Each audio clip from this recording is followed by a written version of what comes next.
Alright, magandang araw po sa atin lahat mga kababayan at muling nagkita nga itong dating magkumare at siyempre magkaalyado na si Vice President Robredo at itong si Dilima, mga kababayan po natin. At ayon sa kanila ay wala umano silang pinag-usapan na politika at kamustahan lamang umano, mga kababayan po natin.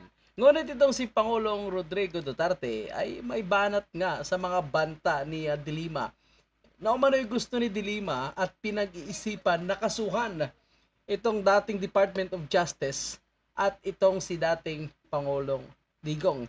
Dahil magsama-sama na kayo ng ICC, Iha. Payag ni dating Senadora Laila De Lima kagabi, iniisip niyang tumulong sa International Criminal Court kaugnay sa investigasyon sa war on drugs ni Duterte.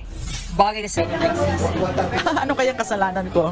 wala daw siya kasalanan, mga kababayan po natin. Kung wala kang kasalanan, bakit ka nakulong? O, di ba, mga kababayan po natin? Kasalamat ka lang dahil nagbago ang administrasyon. Wala. So ano magiging basihan? Siya lang ang makukulong. Nauna nang sinabi ni Tingnan natin, baka mamaya ay magbago ang isip ng mga taong pinagkakatiwalaan mo at mababalik ka sa kulungan. De Lima na hindi niya pa napapatawad si Duterte. Naniniwala kasi siyang ang dating presidente ang may pakana kung bakit siya nakulong ng halos 7 taon bago payagang makapagpiyansa at makalaya nitong Lunes. Dumistansya naman si Duterte sa desisyon ng korte sa matagumpay na bail petition ni De Lima. I would not want to question the wisdom of the court in granting sa judge yan. So I will not discuss. Ngayong ika-4 na araw na malaya na si De Lima,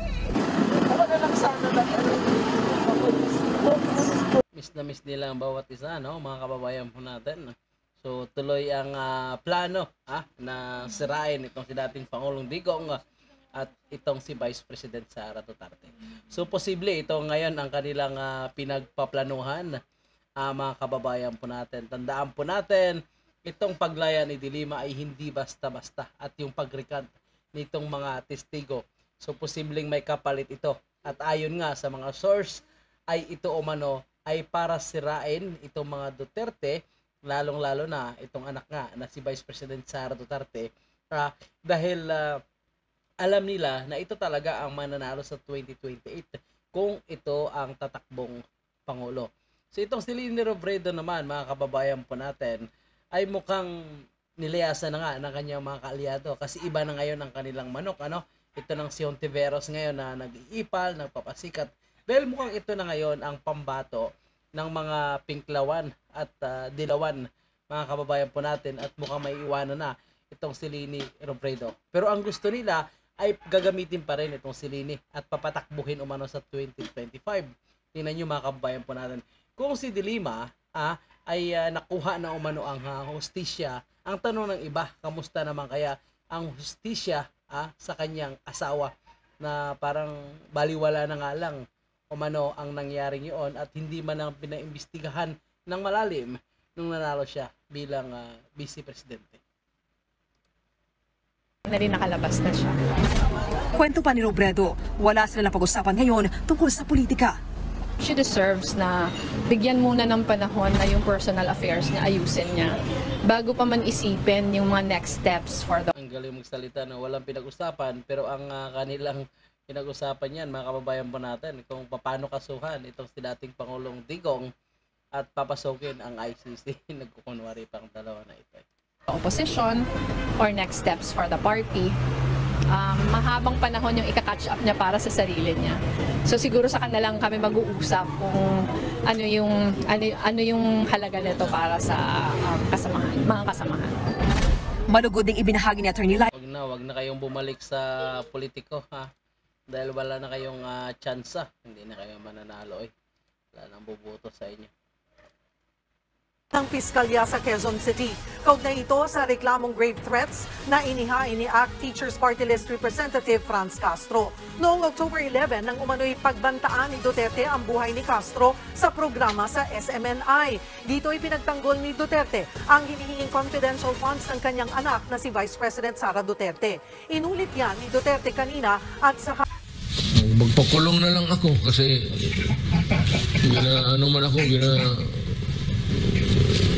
oppress ako ni France. Ito, Pastor, assuming lang na i-question ninyo yung confidential fund. Ngayon gusto ko i-question, buksan mo rin ang libro ni France, pati yung mga left. Saan nila binigay yung project nila na pera? So, yan po ang matindi ngayon mga kababayan po natin. Dahil sila naman ngayon ang kini-question ni Pangulong Digong na umano'y saan nila ginamit, ipinundo ang perang nakukuha nila diyan sa House of Representatives. So alam po natin mga kababayan po natin, yung kay Castro nasa 100 million umano sa isang taon ng kanya nakukuha.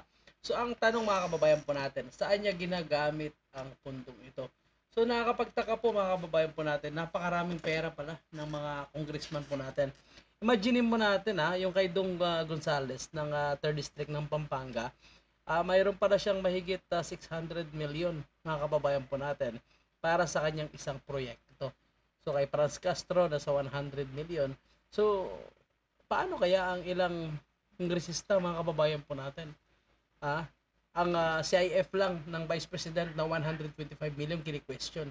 Ang kanilang 100 million, itong 600 million naman ni Dong Gonzales, bakit hindi kini-question mga kababayan po natin na talagang nag-file nga itong barangay captain ng kaso sa ombudsman, which is hindi umano gumugulong, hindi gumagalaw hanggang ngayon mga kababayan po natin.